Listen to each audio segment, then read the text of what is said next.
एक बहुत बड़ा सनसनीखेज खुलासा। एक पूर्व सरकारी अधिकारी पर दिल्ली की सरकार इतना मेहरबान क्यों है? जी, दिल्ली की सियासत में एक खबर ने सियासी तूफान ला दिया है। वो खबर जुड़ी है पूर्व मुख्य सचिव नरेश कुमार से। जी, वही नरेश कुमार जिन्होंने दिल्ली की नई शराब नीति को लेकर केजरीवाल की सरकार पर शराब घोटाले का इल्जाम लगाया। याद आया आपको? और केजरीवाल दिल्ली में चुनाव हार गए। मगर क्या आप जानते हैं, जो इल्जाम इन्हीं पूर्व मुख्य सचिव पर लग रहे हैं, उसने ये सवाल खड़े कर दिए हैं कि क्या वाकई में केजरीवाल की सरकार जाने का इनाम इन्हें यानी कि पूर्व मुख्य सचिव को मिल रहा है।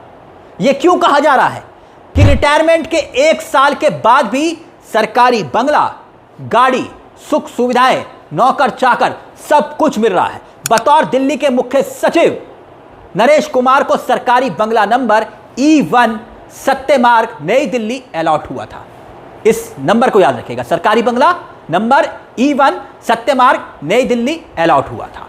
और वो आज तक सभी सरकारी सुख सुविधाओं का आनंद ले रहे हैं। ये आरोप किस आधार पर लगाए जा रहे हैं और क्यों ये खबर एक पूर्व सरकारी अधिकारी की नैतिकता पर सवाल उठा रही है? क्या वाकई में इन आरोपों में दम है कि ऐसा हुआ है? तो चलिए पहले समझते हैं ये खबर आई कहां से और कैसे यह दावा किया जा रहा है कि पूर्व मुख्य सचिव नरेश कुमार पर दिल्ली की सरकार इतनी मेहरबान है।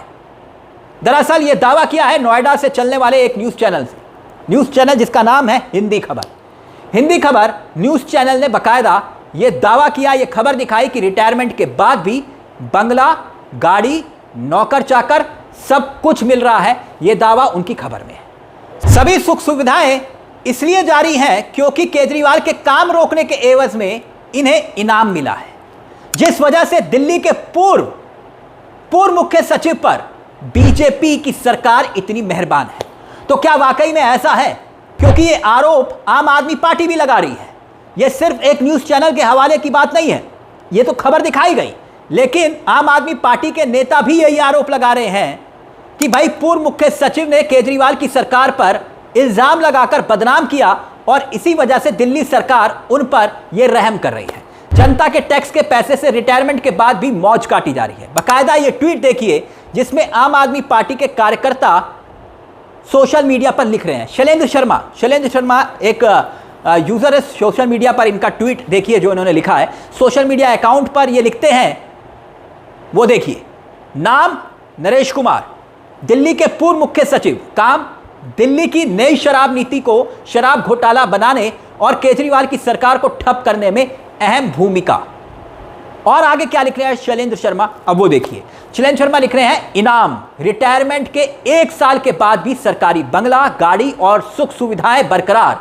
बतौर दिल्ली के मुख्य सचिव नरेश कुमार को सरकारी बंगला नंबर E1 सत्य मार्ग नई दिल्ली अलॉट हुआ था, जिसका जिक्र हमने किया था कि सरकारी बंगला नंबर E1 सत्य मार्ग नई दिल्ली अलॉट हुआ था। अब वो आगे लिखते हैं, वो जो लिख रहे हैं उसे अब ध्यान से देखिएगा, क्योंकि वो जो दावा कर रहे हैं वो बहुत गंभीर दावा है, बहुत गंभीर आरोप है।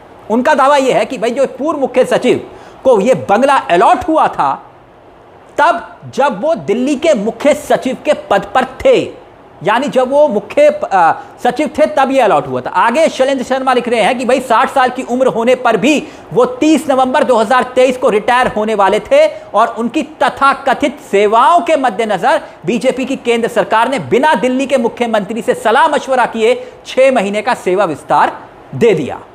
ये बात भी सच है जो बात शैलेंद्र शर्मा लिख रहे हैं।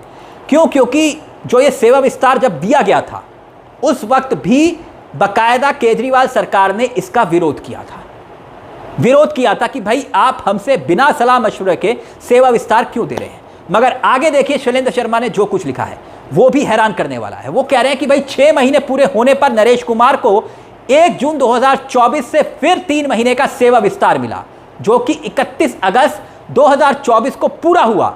यानी 2 बार विस्तार बाद में नरेश कुमार की सरकारी सेवा 31 अगस्त 2024 को औपचारिक रूप से खत्म हो गई, पर अभी तक वो उसी सरकारी बंगले में रह रहे हैं। कौन कह रहा है? शैलेंद्र शर्मा कह रहे हैं, और वही हिंदी खबर की रिपोर्ट में है कि बतौर मुख्य सचिव अलॉट हुआ, लेकिन वो आज तक उस बंगले पर विराजमान है। एक मीडिया चैनल भी ये दावा कर रहा है, आम आदमी पार्टी भी उनके नेता कार्यकर्ता भी यही आरोप लगा रहे हैं। और दूसरी तरफ आम आदमी पार्टी जो आरोप लगा रही है उसमें आधार यह दिया जा रहा है कि नरेश कुमार जो कह रहे हैं कि भाई नरेश कुमार जिन्होंने अपने कार्यकाल के पहले 3 महीने में ही दिल्ली की नई शराब घोटाला, जो नई शराब नीति थी, उसे घोटाले की दिशा देकर सीबीआई जांच की तरफ उसे मोड़ दिया था, इसी का इनाम है। अपने कार्यकाल के दूसरे चरण में यानी कि 9 महीने के सेवा विस्तार के दौरान इन्हीं पर मुख्य सचिव रहते हुए आम आदमी पार्टी ने यह भी आरोप लगाए थे कि इन्होंने दिल्ली के प्रशासन को पूरी तरह से अपनी जेब में रख लिया है, पूरी तरह से ठप कर दिया है। दिल्ली जल बोर्ड और पीडब्ल्यूडी इनके खास निशाने पर थे और आरोप ये कि भाई बहते हुए सीवर, गंदे पानी और टूटी हुई सड़कें दिखा दिखाकर आम आदमी पार्टी की सरकार को इतना राजनीतिक नुकसान पहुंचाया जिस वजह से केजरीवाल की सरकार चली गई। बकायदा इन्हीं सब बातों का जिक्र भी शैलेंद्र शर्मा कर रहे हैं और अपने ट्वीट में कर रहे हैं। और उनका जो ट्वीट उन्होंने आगे लिखा है अब वो भी देखिएगा, बड़ा दावा है और अगर इसमें रत्ती भर भी सच्चाई है तो फिर ये सवाल खड़े होंगे कि क्या बड़े बड़े पदों पर बैठे हुए अधिकारी वो सिर्फ राजनीतिक महत्वाकांक्षाओं को पूरा करने के लिए राजनीतिक हथियार की तरह इस्तेमाल हो रहे हैं? क्या जनता की सेवा करने की बजाय राजनीतिक एजेंट बनकर कुछ अधिकारी काम कर रहे हैं? अगर इसमें सच्चाई है तो, क्योंकि शैलेंद्र देखिए क्या कुछ लिखते हैं। उनका कहना यह है कि जब नरेश कुमार का दूसरा सेवा विस्तार 31 अगस्त 2024 को पूरा हुआ तो कयास लगाए जा रहे थे कि उन्हें उनकी अभूतपूर्व सेवाओं के बदले मोदी सरकार कोई महत्वपूर्ण पद देगी, पर मोदी सरकार से विशेष सेवा के बदले विशेष पद के अभिलाषियों की कतार शायद कुछ ज्यादा बड़ी और लंबी थी, जिसमें रिटायर्ड जज, रिटायर्ड केंद्रीय सचिव स्तर के अधिकारी मौजूद थे। लिहाजा पिछले 10 महीनों से नरेश कुमार पदविहीन रहे। पर क्या यह सच्चाई है जो बात लिख रहे हैं वो?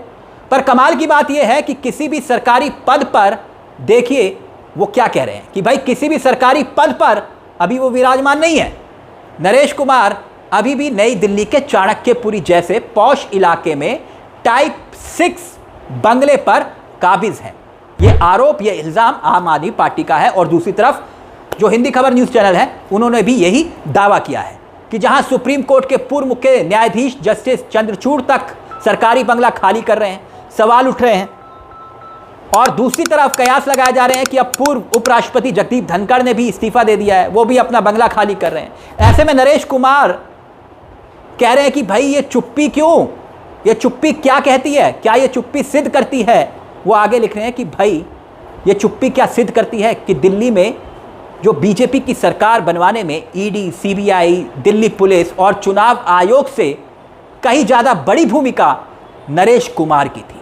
लिहाजा अब वो जब तक चाहेंगे लुटियंस दिल्ली में शानदार सरकारी बंगले में सभी सुख सुविधाएं, सरकारी सुख सुविधाएं लेते रहेंगे और उनको मिली इस स्पेशल सुविधा से बाकी ब्यूरोक्रेट्स भी प्रेरणा पाएंगे। कौन लिख रहे हैं?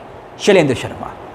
वो कह रहे हैं कि अगर संविधान की बजाय मोदी सरकार के प्रति वफादार रहोगे तो इनाम में कोई कंजूसी नहीं होगी। यकीनन दोस्तों ये बहुत बड़ा इल्ज़ाम है, क्योंकि अगर एक सरकारी मुलाजिम रहते हुए जनता की सेवा को लेकर, क्योंकि कहा जाता है ना कि भाई सरकारी मुलाजिम है, जनता की सेवा की सौगंध खाते हैं, ये वो सौगंध खाने वाले, जनता की सेवा की सौगंध खाने वाले अधिकारी किसी दल के अगर राजनीतिक हथियार के रूप में इस्तेमाल होते हैं तो सवाल तो खड़े होंगे ही। तो इस मुद्दे को लेकर दोस्तों आपकी क्या राय है? क्या वाकई में दिल्ली के भीतर जो आरोप इल्ज़ाम लगे उसमें सच्चाई दिखाई दे रही है जो ये रिपोर्ट दावा कर रही है? इस मुद्दे को लेकर अपनी राय हमें कमेंट बॉक्स में दोस्तों जरूर बताइएगा। मुझे तिलक चावला को दीजिए इजाज़त। चलते चलते एक दरख्वास्त, हमारे इस चैनल को सब्सक्राइब करना मत भूलिएगा, क्योंकि ये मंच आप ही का मंच है। नमस्कार, जय हिंद, जय भारत।